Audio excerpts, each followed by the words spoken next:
बिथांखिफोरा मा बुङो? ना बेथ' बाय इलेक्शन जोंनि मानगोनां MLA लेहराम बर' बिथाङा माने अबथिरा कभिडनि थाखाय जिउ खोमानानै लानांदों आरो बिनि थाखायनो दिनै बेवहाय माने फिन माने उफेरा इलेक्शन जानो गोनां जादों। गतिके बे इलेक्शनटा जेरै जायो सरासनस्रा बिदिनो जागोन आरो बाय इलेक्शन हिसाबै आं सानो बियो साधारन बा जेनेरेल इलेक्शन बायदि एसेबां मोनसे माबा फैनाय नङा। आरो इमानुवेल बे बिथिङाव सार मा बुङो? सोर सोरखौ मा बुङो बेथ' बुंनानै जुदि सोरबाया माबा मोनसे मुलाम्फा जायोबा बेथ' बेलेग बाथ्रा खिन्थु आंनि राजनितिक जिबनाव आंखौ बबावबा लांनाय लाङैनिथ' खुनु खोथा गैया। दुलाराय बर' फरायसा आफादाव थानानै आं खामानि मावबोदों। बिनि उनाव फैयै फैयै आंखौ दुलाराय बर' फरायसा आफाद आरो बै समनि BLT बर'नि गासै आफादफोर ज' जानानै आंखौ 2001 मायथाइयाव बिजाथि महरै आंखौ दैखांदों। बे हिसाबै आङो MLA देरहानानै 2001 मायथाइनिफ्राय खामानि मावबोदों। बिनि उनाव आङो BPF हान्जा जादों। गतिके बेवहायबो आं BPF हान्जायैनो थाबोनानै खामानि मावबाय थादों। बिनि उनाव गावस्रालायदों। आं हाग्रामा महिलारि बिथांनि दैदेननाय पार्टियाव थाबोनानै कन्टिनिउ आङो खामानि मावबोदों। बिनि उनाव दिनैहाय आङो BJPआव जइन जादों माखासे इसुफोरखौ लानानै जेफोरखौ बयबो मोनथिखागौ। बेनिफ्राय आं दिनै BJP जानानै खामानि मावबोगासिनो दं। गतिके आंखौ रावबो जेरावबो ना लांदों ना लाबोदों। आङो आंनि मोनसे जिउआव जेखौ गिबि हारिनि खामानि बिनि उनाव दिनै फैयै फैयै राजखान्थियारि भाबै हादोरनि खामानि जियानो जायाथों बेखौ राजनिखान्थियारि भाबै आङो खामानि मावलांनो होननानै आं जेखौ थांखि लानानै फैदों बिदिनो फैबाय थादों। अदेबानि इमानुवेल मोसाहारि बिथाङाथ' गेजेर गेजेर बियो गैयामोन माब्लाबा आन्दलनाव दं बिनि उनाव गैया बिनि उनाव बियो फैफिनदों आं रावखौबो लाबोदों बा माबा मोनसे खालामदों होननानै बुंनो थाङा। नाथाय बिस्वजित दैमारिनि जुदि जिउ खौरांखौ नायोब्ला कन्टिनिउ नुबोगोन दा स्पिकार जानायसिम थाद'आ जासे खामानि मावबोबाय थानाय। अब्ला बेवहाय माब्ला आंखौ बबाव लाङा सोर बबाव मा खालामा नागिरोब्ला निस्सय नुगोन। दा आंहा बेयाव बुंनांगौ अजद होनांगौ जेबो गैया। आं बिदि बुंनानैबो जुदि सोरहाबा मुलाम्फा जायोब्ला गतिके आंहा बेवहायबो बुंनांगौ जेबो गैया जाथों। जुदि आंखौ सोरबा बदनाम होनानै आंखौ सोरबा माबा मोनसे बुंनानै जुदि गावनि लाब जायो होननानै सानोबा बेखौथ' आरो माथो बुंनो। खारन बेखौ बुंलायनो थाङोबाथ' मोनसे माने मा होनो जेबो गोनांथि गैयै ओंथि गैयै मोनसे बिथर्कनि बादि मा जानो बेजोंलाय। दा बे बिथांमोननि बेक्तिगत खोथा दिनै BJP हान्जायाव बिथांमोनहा साप'ज MLA जानायनि मोनसे राजखान्थियाव दा माने नांस्थाबगासिनो दङ जे जेराव MLA जानो मोना बेवहाय थाया। आरो ओंखायनो BJP राजखान्थि हान्जायाव बिथांमोना फैदोंमोन। बिनि उनाव दा BJP राजखान्थि हान्जाया जिहेतु तामुलपुराव बिजाथि महरै फसङाखिसै आरो गावखौबो बा गावसोरखौबो होआखिसै बिनि थाखाय बिथांमोना दा माने BJPआव थायालासिनो निर्दलीय गेलेनानैबो बिथांमोनहा माने बे इलेक्शनखौ बारहोनो नागिरदों। बेथ' सम्पुर्ण भाबै बेक्तिगत बाथ्रा बेखौ दलाव जेबो खालामनो हाया।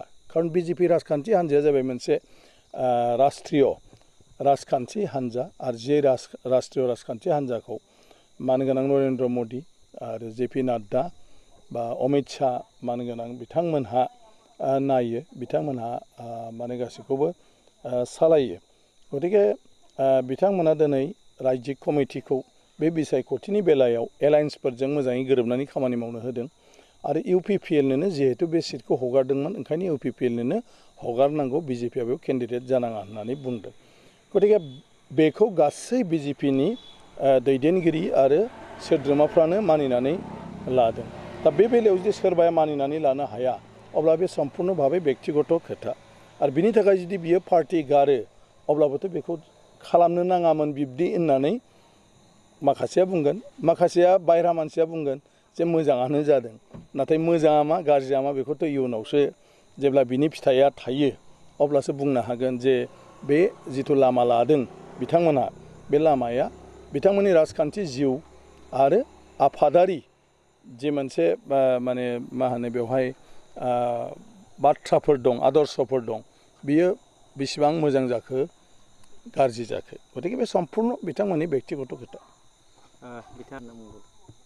नङा आं बेखायनो होनदों जे बे बिथांनि सानस्रि खिन्थु दिनै बिजेपिनि गासै मानसियानो जेरैखि जाया थैथां UPPLनि बिजाथिखौ बा जलेन दैमारिखौ देरहाहोनो थाखाय खामानि मावनो दिनै थियारि गासै बिजेपियानो आरो बेखौ 16 थारिखनिफ्राय बिथाङा नुगोन 16 थारिखआव बिथाङा जुदि बिजेपियाव थामारा आरो बिजेपिनिफ्राय जुदि बिथाङा रिजेन होयो बा बिजेपिया जुदि बिथांखौ एक्सपेल खालामो अब्ला बिथांजों सोर बिजेपिया माने बिजेपि गारनानै थांफायो बा सोर बिजेपिया एक्सपेल खालामब्लाबो बिथांजों थाफानानै खामानि मावो 16 थारिखनि उनावनो रोखा जागोन गतिके आं सानो बिथाङा जेखौ बुंदों बे जाबाय गावबा गाव मोनदांथि साफ्रोमबो मानसियानो गावबा गाव मोनफा मोनफा मोनदांथि थायो साननाय हनाय थायो अदेबानि बे मथे जायोना जाया बेखौ समासो बुंगोन मानगोनां इमानुएल मोसाहारिया जेखौ बुंदों बे जाबाय बिथांनि अनुभबजों बुंनाय बाथ्रा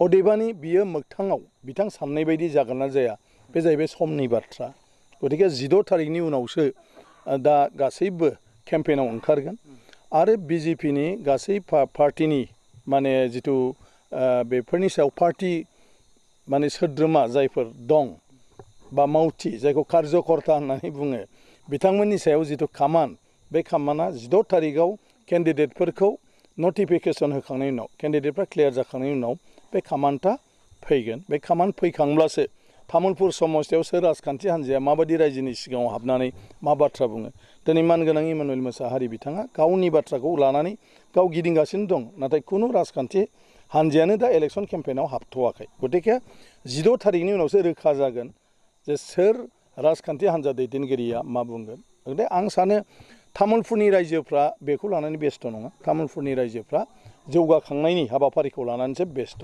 जेराव तामुलपुर समस्तिखौ जिल्ला बानायबाय जेराव तामुलपुर समस्तियाव फाग्ला दालांखौ दिनैहाय पास खालामबाय जेरावहाय मेडिकेल कलेजखौ तामुलपुराव गायसनजेनबायानो माथ्र खामानिया जानो गोनां दा टेन्डार जानानै बेनि उनाव नोङो तामुलपुरनिफ्राय नावकाटा जानानै टंला माने 4 लेन लामा जेराव दा जानो थांगासिनो दङ बेबायदिनो आरो गोबांथार माने माखासे हाबाफारि तामुलपुराव जानो थांगासिनो दङ अब्ला रायजो राजाया आं सानो बे डेभेलपमेन्टखौ नागारनानै सोरनिबा बेक्तिगत राजखान्थियारि जिबननि लाब जानाय लस जानायखौ लानानै रावबो सिन्था खालामनाय नङा गतिके गाबोन तामुलपुरनि रायजो राजाया डेभेलपमेन्टनि थाखाय मानगोनां प्रमद बर'नि खाथियावबो थांनांगोन डक्टर हिमन्त बिश्व शर्मा बिथांनि खाथियावबो थांनांगोन जुदि थांनांगोनब्ला दिनै बेखौ बेरेखा खालामग्रा हान्जा बा सोद्रोमानो जे बिजाथिनि जे तामुलपुरनि रायजोआ भट होगोन आं बेखौ साना आरो जुदि बेबायदि सानोबाथ' तामुलपुरनि जौगाथायानो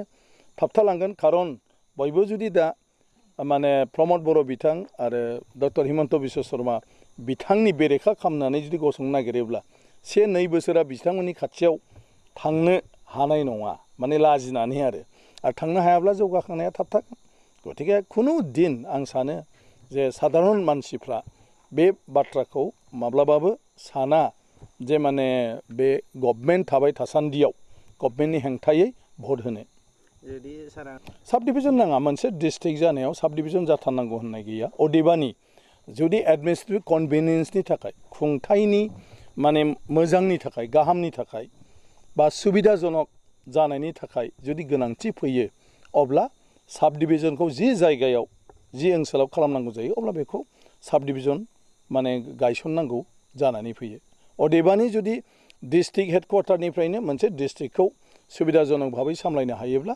बेवहाय मोनसे साब डिभिजन दानांगौनि खुनु बाथ्रा फैया गतिके बे बाथ्राया जिल्ला गायसनखांनायनि उनावसो फैगोन जे साब डिभिजन गोनांथि दंना गैया तामुलपुर जिल्लायाव ना बे बेलायावबो अलरेडि माने फोसावनाय दङ सरकारनिफ्राय आं सानो बोसोरसे बोसोरनैनि गेजेराव हयथ' बे दालांनि खामानिया मा होनो जागायजेनगोन सुरु जागोन आरो बेखौ अलरेडि लाखानाय दं फोसावखानाय दं माथ्र दासिमबो बे माने प्रजेक्टआ माने सेंसन जाथ'वाखै खिन्थु बे अलरेडि दं बियो जागोन बे लामाया गरेस्वरनिफ्राय बालाबारिथिं जानानै गान्धीबारि जानानै बियो तामुलपुर गरेस्वर सकआव ओंखारहैगोन बे लामाया जागोन